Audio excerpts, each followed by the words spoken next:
Laris manis itulah kata yang pas untuk pedagang pempek di kota Lubuk Linggau.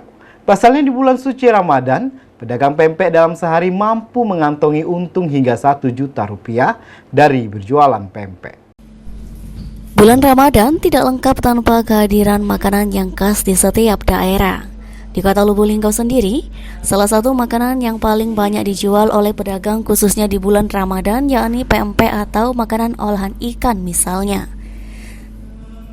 Pedagang pempek Nurlela yang menjual aneka macam pempek mulai dari pempek kulit, pempek kapal selam, dan macam-macam pempek lainnya.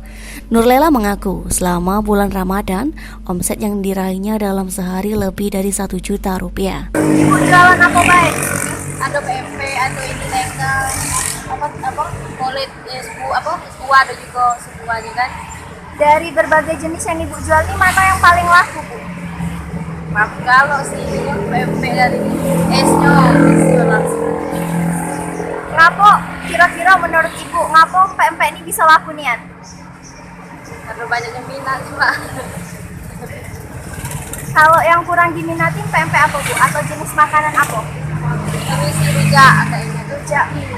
Kira-kira ngapa, Bu, rujak mie ini kurang diminati wong?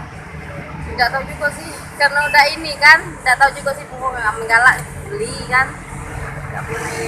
Ada yang pernah protes gak, Bu, tentang harga rujak mie atau es buah atau pempeknya?